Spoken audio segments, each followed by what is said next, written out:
Mordecai గురించి మనం చూడగలుగుతాం. మొర్దెకై జీవితంలో కూడా ఎన్నో శ్రమలు వచ్చాయా రాలేవా? వచ్చాయా రాలేవా?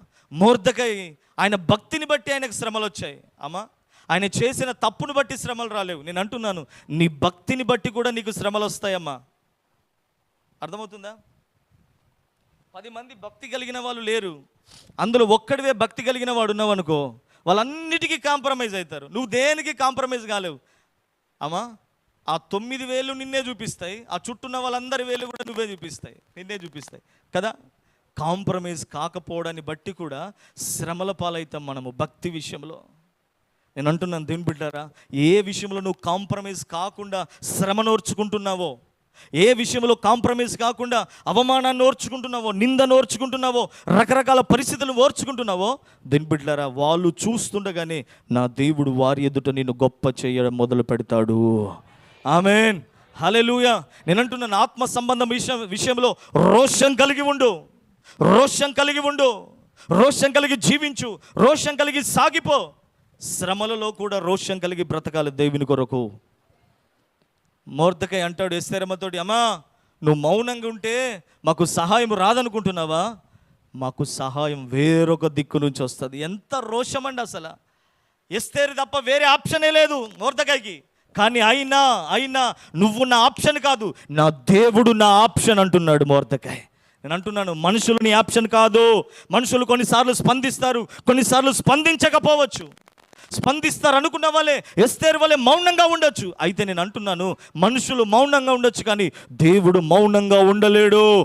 నీవు దేవుని వైపు రోషం కలిగి బతకగలిగితే, దేవుని మీద ఆశ పెట్టుకొని బతకగలిగితే, మౌనంగా ఉన్నవారిని దేవుడు మాట్లాడింప చేయగలిగిన వాడై ఉన్నాడు. మన వైపు తిరగని వారిని మన వైపు తిరుగునట్లుగా చేయగలిగిన వాడై ఉన్నారు. మన విషయంలో దేవుని బిడ్డారా, అనాలోచన కలిగి ఉన్న వారిని దేవుడు మన విషయంలో ఆసక్తి కలిగిన వారిగా మార్చే దేవుడై ఉన్నాడు. ఆమేన్. అందుకే నేను అంటున్నాను దేవుని బిడ్డారా, ఒక్క మాట, శ్రమలలో కృంగిపోకు. శ్రమలలో నేను ఒంటరి వాడిని అయిపోయాను, అయ్యో నా కుమార్తెనే కదా నాతో ఉంటుందేమో అనుకున్నావేమో, అయ్యో నా బంధువే కదా, నా భర్తే, నా భార్యే, నా పిల్లలే, నా కుటుంబమే దేవుని బిడ్డారా నాతో ఉంటారనుకున్నావు. నేను అంటున్నాను, ఒకసారి స్నేహితులు కూడా మనల్ని విడిచిపెట్టే రోజులు వస్తాయి. మన వారే మనల్ని విడిచిపెడతారు. దేవుని బిడ్డారా, అర్థం చేసుకుంటాడన్న భర్త కూడా అర్థం చేసుకొని పరిస్థితి వస్తుంది. అర్థం చేసుకుంటుందేమో అనుకున్న భార్య అర్థం చేసుకొని పరిస్థితి వస్తుంది. యోబును భార్య అర్థం చేసుకుందా? అర్థం చేసుకుందా? అర్థం చేసుకోలేదు.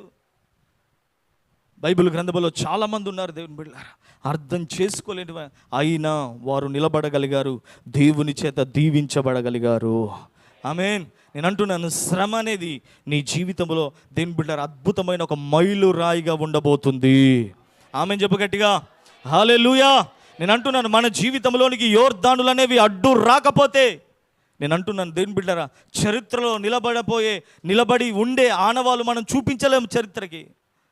యెహోషువ గురించి మాట్లాడితే, అయ్యా మీ జీవితంలో అడ్డు యోర్దాను వచ్చింది కదా, ఎలా చేశారు అంటే, అయ్యా మా జీవితంలో యోర్దాను అడ్డు రావడం బట్టే మా దేవుడు ఎంత గొప్పవాడో ప్రపంచానికి తెలియగలిగింది. ఆమేన్, ఆమేన్.